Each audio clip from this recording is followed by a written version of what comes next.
का एक सरकारी अस्पताल। बाहर सैकड़ों गरीब मरीज लाइन में खड़े हैं। कोई दवा के लिए रो रहा है, कोई अपने रिश्तेदार को बेहोश हालत में स्ट्रेचर पर लिए पड़ा है। दीवारों पर पेंट उखड़ा हुआ है, बदबू फैली है, लेकिन अंदर डॉक्टर और स्टाफ आराम से पैसे की गिनती कर रहे हैं। सायरन बजाती गाड़ी अस्पताल के गेट पर रुकती है।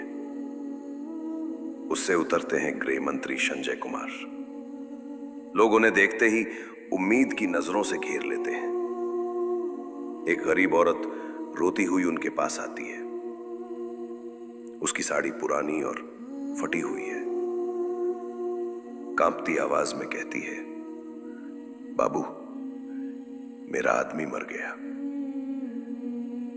लेकिन ये लोग उसका शव नहीं दे रहे। कह रहे हैं कि 2 लाख रुपए दो, तभी बॉडी मिलेगी।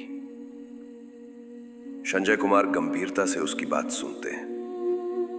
उसकी हालत देखकर उनके चेहरे पर गुस्सा और करुणा दोनों झलकता है।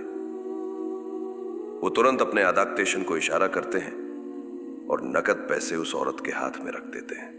धीरे से कहते हैं, ये रकम अभी के लिए, पर अन्याय करने वालों को छोड़ूंगा नहीं, न्याय होगा। संजय कुमार उसी वक्त फैसला लेते हैं। अस्पताल के एक कोने में जाते हैं। अपने महंगे कपड़े उतारकर साधारण धोती कुर्ता पहनते हैं। पांव में चप्पल डालकर वो खुद को एक आम आदमी जैसा बना लेते हैं। अब वो एक साधारण नागरिक की तरह अस्पताल में प्रवेश करते हैं। वो देखते हैं कि अंदर डॉक्टर और स्टाफ एक कमरे में बैठे हंस रहे हैं। डॉक्टर कहता है, अरे, उस मरीज का तो ऑपरेशन करने की जरूरत ही नहीं थी, पर बिल में 4 लाख लिख दो। गरीब कहां से लाएंगे इतने पैसे? घर जमीन सब बिक जाएगा, हमें क्या?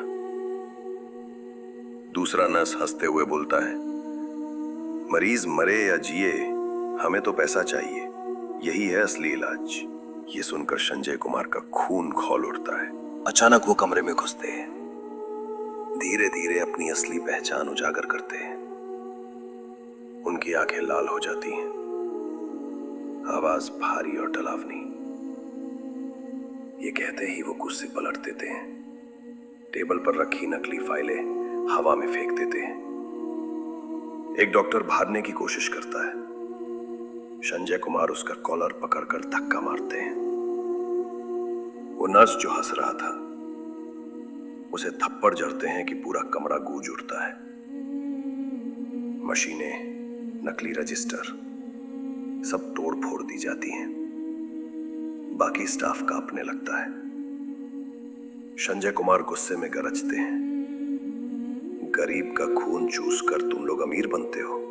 अब से ये अस्पताल गरीबों का होगा, इलाज मुफ्त होगा और शव देने के लिए अब किसी माँ बाप या बीवी को पैसे नहीं देने होंगे। वो मीडिया और पुलिस को वहीं बुला लेते हैं। कैमरों के सामने ही डॉक्टर और स्टाफ को गिरफ्तार करवाते हैं। बाहर इंतजार कर रहे मरीजों से कहते हैं, अब से इलाज तुम्हारा हक है, सौदा नहीं। भीड़ तालियों और नारों से गूंज उठती है। संजय कुमार जिंदाबाद।